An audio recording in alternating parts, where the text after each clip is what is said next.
Welcome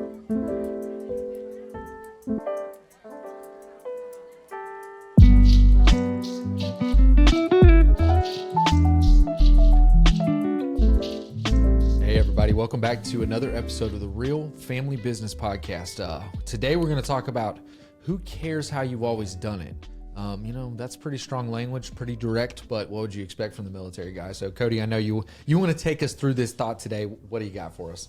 Yeah, I rub people the wrong way sometimes, but that's who I am. So that's the definition of a COO, probably. Yeah. So with the concept of we don't necessarily need to do it the way we've always done it. That shouldn't be our reason for things. Let's talk about first why it's important or how it can be important to look at our structure as a family business. You know, when we get to a certain point in our growth as a family business, what value is there in refining, at least looking at the organizational structure, especially at the leadership level, and how we can improve our efficiencies and then prepare for future growth? Yeah, I mean, I'll take this one just because I've come into the business at, I think, two stages when we're growing. I think we were starting to grow whenever I came in, and then I think we're kind of hitting that stage again a little bit right now. I think that you have to constantly be refining what makes sense. Well, one of the quotes I read about business is, the longer you're in business, the more complex the problems get, which means as leaders, we have to make the solutions more and more simple. It's just a natural concept of business. The more you do things, the more complex they're going to get. We got to figure out how to simplify those things. And I think because of that, you can't always say, well, this is just how we've always done it. You have to do it different. Well, and I tell you, I talk to a lot of other small business owners on a regular basis, and I'm struck by how often you find that people are struggling with some of these challenges, some of it because of internal factors relating to growth, some of it because of external factors. I know in our industry, in insurance right now, there's tectonic change going on. The regulatory environment, the global situations. I mean, there's so much volatility. Who is it that said, evolve or die, right? It's that simple. And in figuring out how to evolve, how to change constructively, proactively, I think that's... As far as we know, that was Keith Lane. Yes, he makes me smile. I think Keith Lane said that. Global. I mean, you gotta love this guy, man.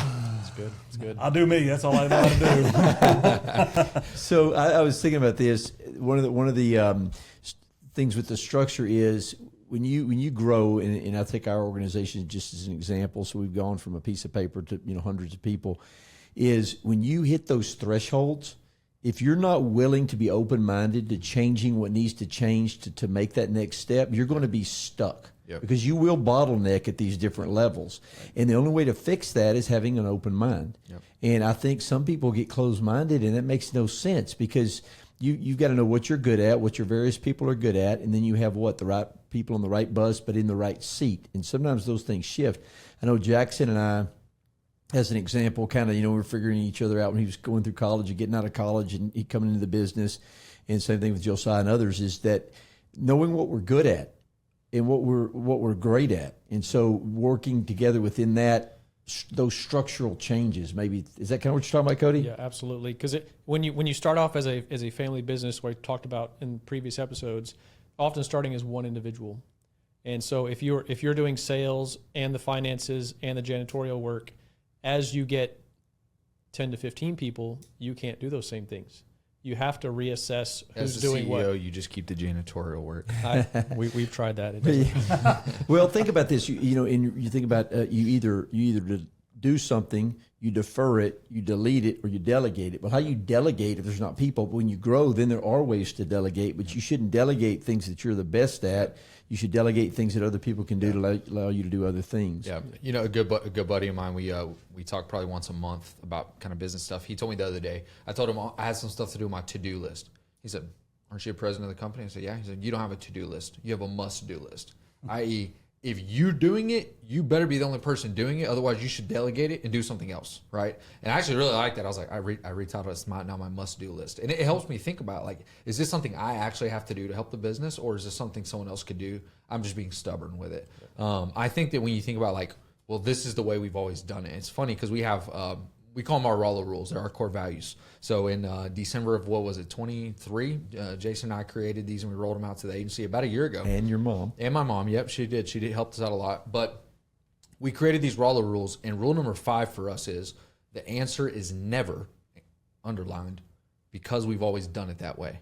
And I can't tell you how many people have come in this office and seen that, and they say, I love that. That's my favorite rule, because that's what people tell me all the time, right? And a lot of business, they get stuck in their way of doing it, and the reality is that's not the right answer. If the answer is either we do it this way because this is the right thing to do, or you know what? Maybe we shouldn't be doing it that way. We need to rethink about this a little bit. Like, you either have an answer why you do it, or you need to reconsider your position on that subject altogether. Yeah, I had the privilege in my military career to train young leaders, and there was one word that always came up every single day was adaptability.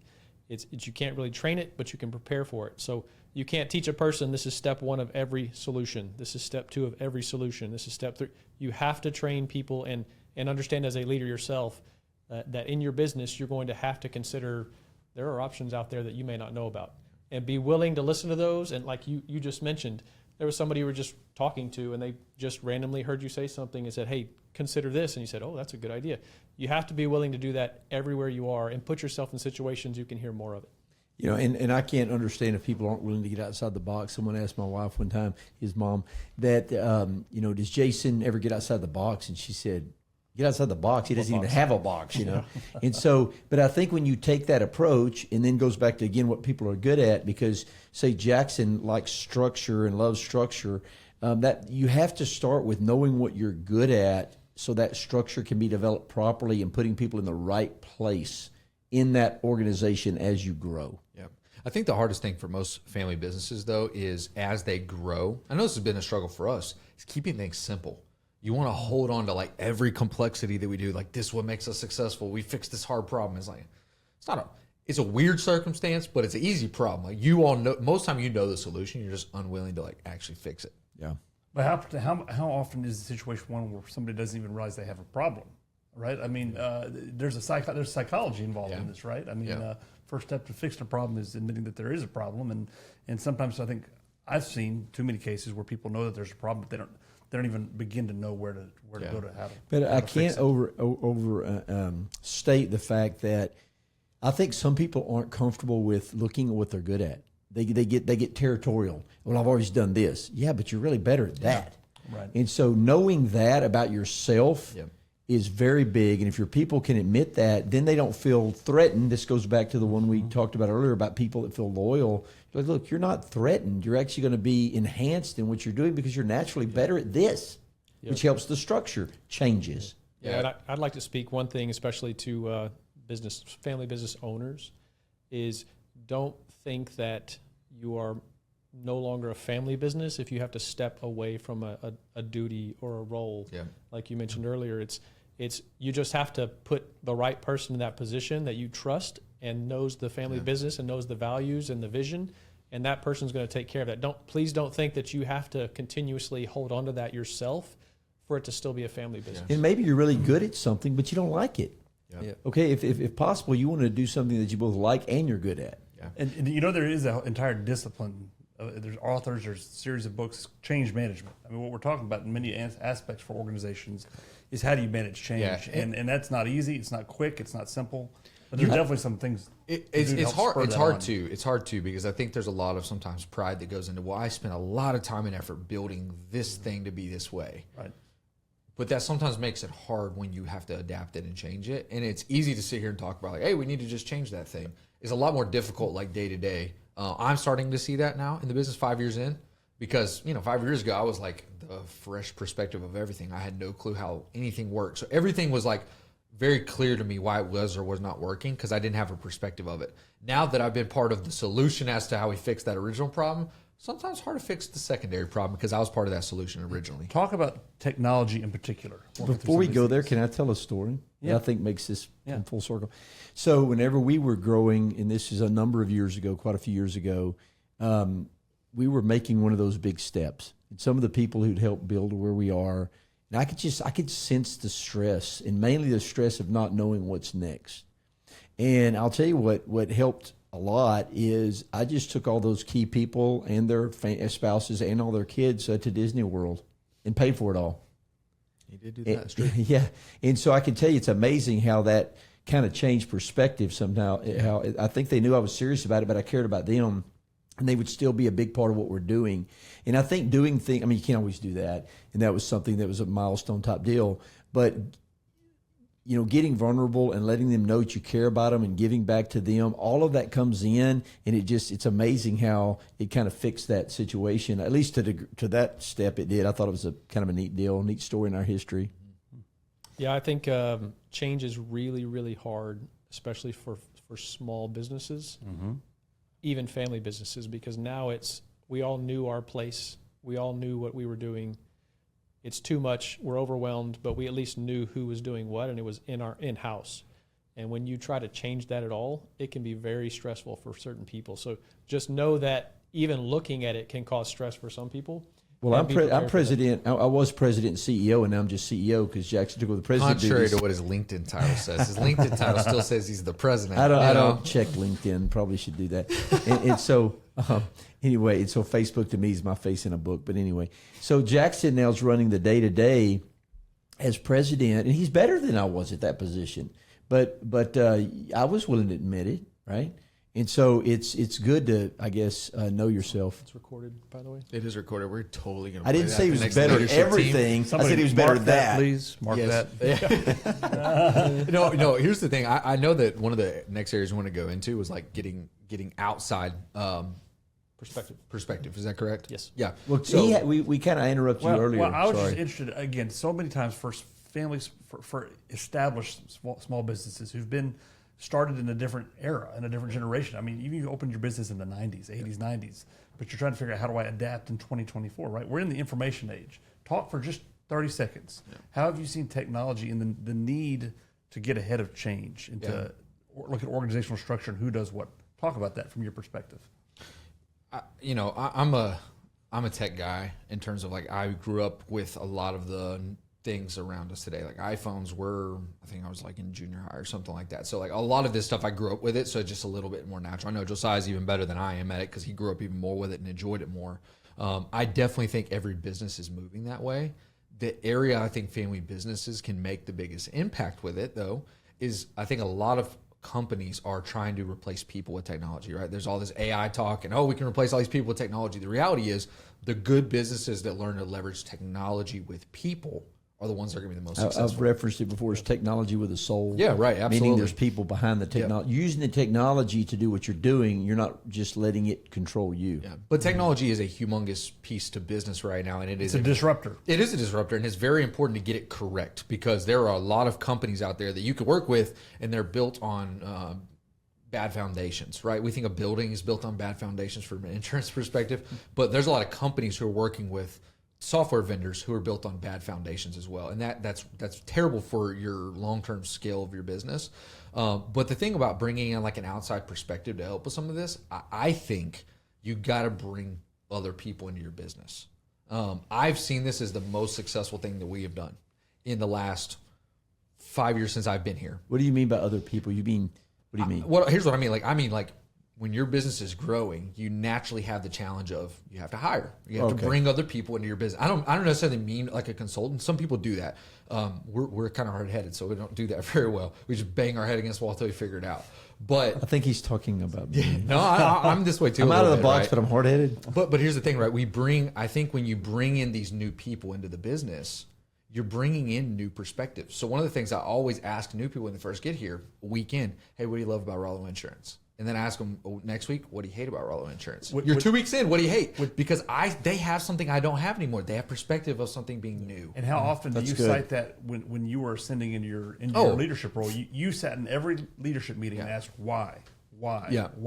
Yeah, I mean, that's why I loved it whenever I first started because I used to sit in C-suite meetings. And I remember everybody was a little frustrated because we were hitting one of those ceilings, right? We were trying to grow through it. And they would be arguing about a problem. And I was like, hey, can you explain this to me? And they start like, debating why their part of the problem was the correct way. I'm like, no. I get the problem. I don't even understand what's going on at all right now. And they started laying it out to me, and then simplifying it, laying it out to me. They were like, "Oh, maybe that's how we should fix it." Right? It just happens over and over. Again, we make it too complicated. So bringing in fresh talent to your company as you grow, use those fresh perspectives, because a lot of times that's what helps you innovate and develop. I'm sure in the military you saw this all the time. I really like what you're saying, Jackson, because you're saying there are people, because they're a blank slate, they sometimes can see the problem clearer than you can because they don't have a preconceived idea. Yep, absolutely. Yeah, in the military, you're looking at 1 to 3 years. You're moving. Yep. There's no, I'm here for, how long you been here? 25 years? 100 years. 136 years. Jason Rollo, ladies and gentlemen. In the military, it's 1 to 3 years, average.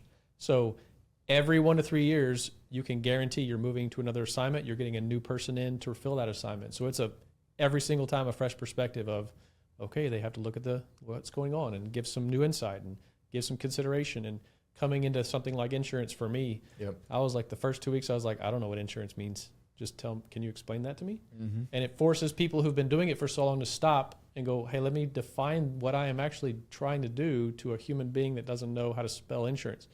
And it's very helpful. But we've learned a lot of military terms, though. It's been kind of fun. Man. And you know what's fun now is when we go into work with other companies, they start saying things. I'm like, dude, their COO's got to be ex-military. They're using Cody's words over here. So I know I can hear it. Hire a veteran. Yeah, they're great. But I think, Cody, can you talk about that for just a minute? Like when you've been here for a little over a year now, a year and 3 months, something like that, 4 months. What you were that blank canvas, brand new to this business. What is your what are some of the things that you've learned through the first couple of years of like joining a family business? He should have never talked to me. So I avoided Jason for a long time. No, that's a great question, because coming here has been it's been very eye opening, and for 27 years in the military, you get to see things that you want to affect, you want to change, and you want to make adjustments to. And coming into a family business, it's like the opportunity actually exists. Yep. So even though I'm not the COO, I'm not the president, the CEO or the president, I can still talk to you on a daily basis. We're doing coffee once a week, and Jason and I are going to a restaurant, the Mexican food, Chewy's, that too, almost all the time. You get an opportunity to affect that change, and it doesn't have to be changed, but it's this is what I'm seeing. Can you help me either better understand what I'm missing, or give some consideration to the fact that what you're doing might be dumb at the time. I mean, it's just. And I'll say this much, and Cody's great at this, is he'll disagree. Yeah. And I think, we talk about structural change. If you're not going to let people be who they are and push back and tell you what they think, you're really setting yourself up for failure. Yes. And the one thing I do love about our organization is, believe me, people will tell me what they think. Yeah. And that took some time with some. And there's others who I think were just naturally good at telling me what they think. I mean, I go back to the early days with your mom. I mean, she fired me one time. I said, "You can't fire me. I'm the boss." She said, "Well, you should be fired." I said, "I don't disagree with that, but you can't fire me anyway." So the real family business, right? There's all the fun behind that. So one thing whenever I think about this idea of like, oh, we've always done it that way, is I think a lot of businesses, and I think sometimes we struggle with this, is, well, we talked to them 3 years ago, and that's how they did it. It's like, okay, people change things very rapidly, but sometimes then it's a challenge to like stay on top of, well, what does this tech vendor do? Because 3 years ago they did this, and now they do something different. And like, how should we run this process? Because we just rewrote it. It almost feels like. Well, think about it. If you're growing though, by necessity, things are going to become more complex. And you said earlier they need to be simpler. Yeah. Well, that sometimes takes changes in the way you do it. So my question though is this.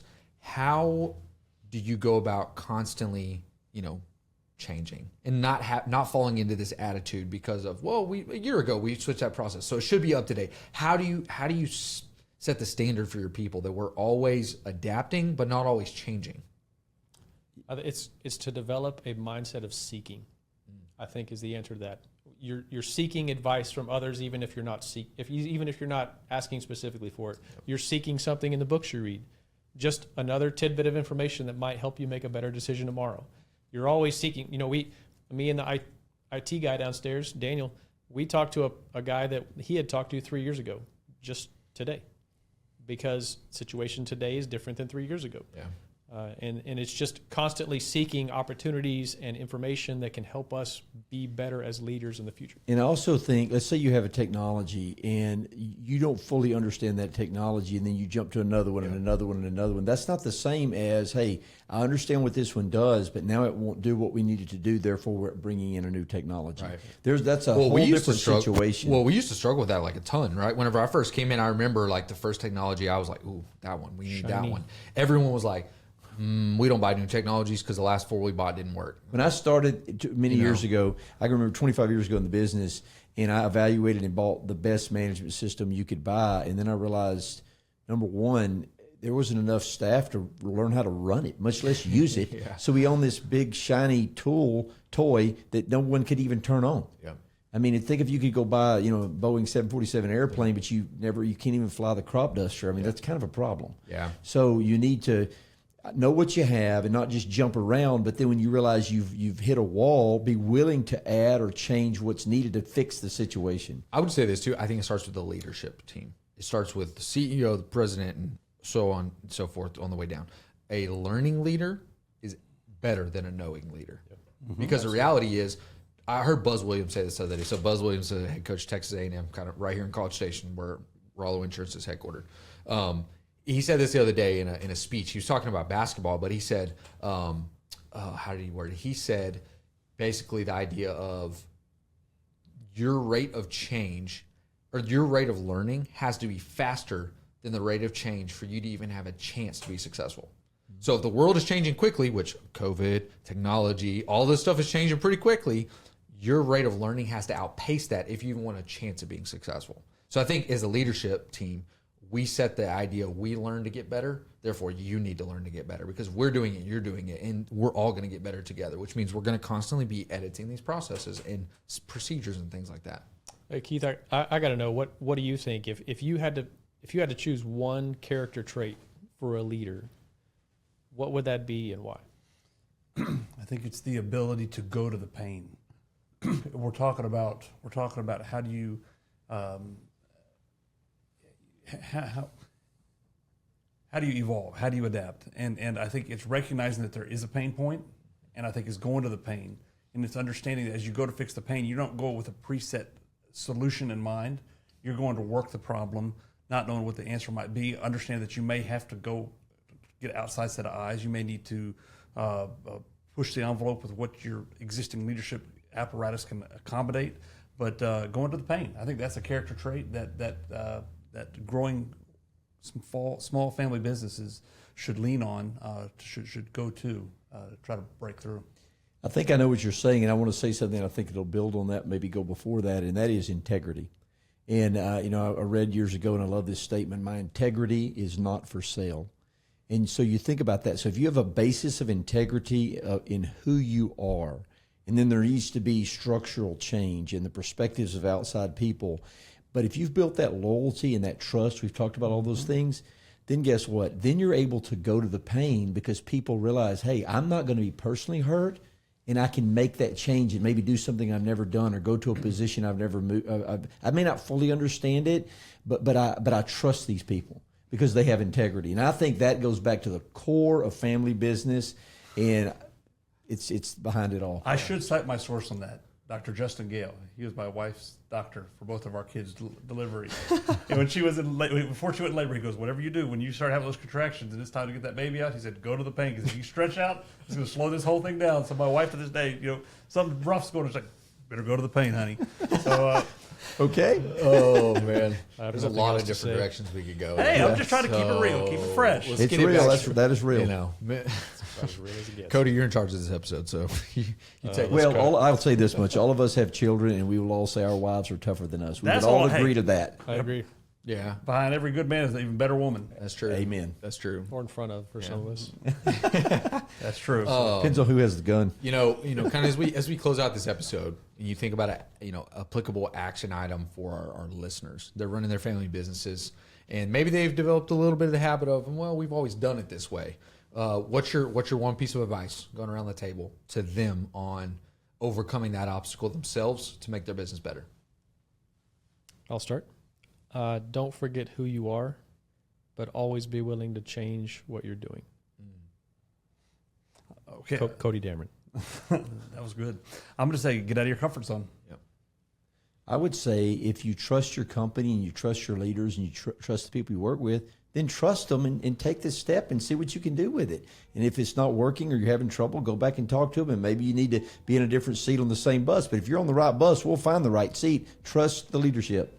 Yeah, I like that. You know, mine is actually going to be from another quote that was sent to me the other day, and it was, you need to be stubborn on the destination and flexible on the journey. I like it. And I think a lot of times in your family businesses, right, be stubborn on the destination. Have that integrity that we talked about. Have that vision that we talked about, and go after it. Well, be flexible on the journey because there's going to be some things thrown at you along the way that you're going to have to adapt to and maneuver around.